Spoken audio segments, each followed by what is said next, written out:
In this video, I'll detail how to double tap spacebar to add a period while typing or while using the messaging app on your iPhone. So let's say you're in a chat. Now you want to double tap the spacebar while chatting to add a period like this. Then this video is going to walk you through. See that?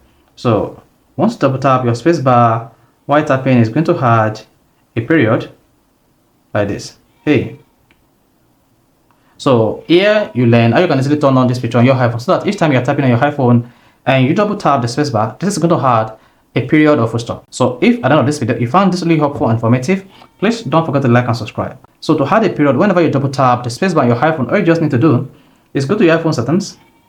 On the settings page, you want to scroll down and select general.